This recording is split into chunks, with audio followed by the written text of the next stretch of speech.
नमस्कार, प्रणाम, हर हर महादेव। मैं रूबी कुमारी आप सभी को अपने चैनल पे स्वागत करती हूँ। आप सभी के बीच में एक बहुत ही दर्द भरा बेटी कन्यादान गीत लेकर आई हूँ। चलिए मैं सुना रही हूँ। चुटकी भर से नूरा लगावते ये बाबा, बेटी हो जाई है पराई। चुटकी भर से नूरा लगावते ये बाबा, बेटी हो जाई है पराई।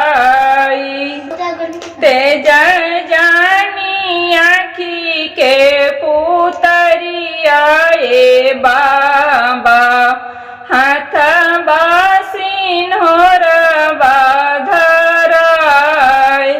तेज जानी आखी के पुतरिया ए बाबा, हाथ बासिन हो धराय।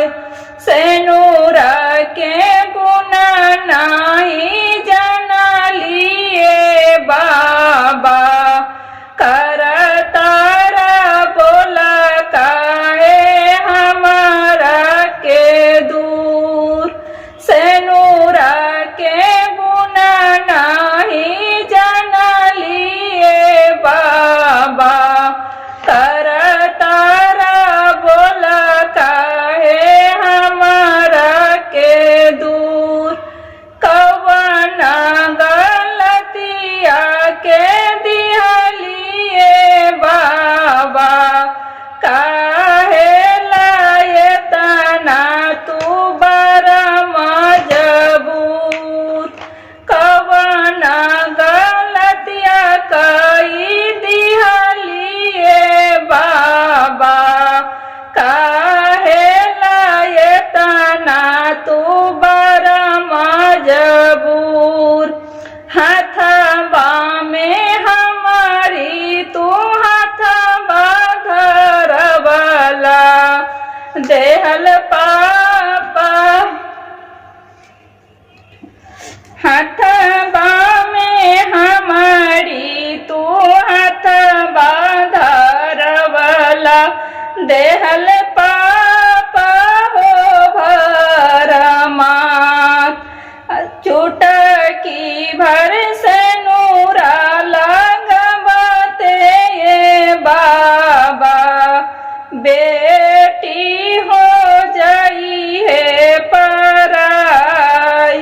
तेज जानी आखी के पुतरिया ये बाबा, हाथवा से नूरवा धराई। तेज के रहे तकाहे सटवला करे जबा, दूसरा से हाथवा धराई दिहले। तेज के रहल तकाहे सटवला करे जबा, दूसरा से हाथवा धराई दिहले। टुकुरा टुकुरा ताकत नयनमा, अंगनमा ए बाबा, ऐसन सजा दिहले। टुकुरा टुकुरा ताकत नयनमा, अंगना ए बाबा, ऐसन सजा दिहल। पथल के कैला कर जबाए बाबा, ई कैसन धर्मा तोहार हो। पथल के कैला कर जबाए बाबा, ई कैसन नेतिया धर्म तोहार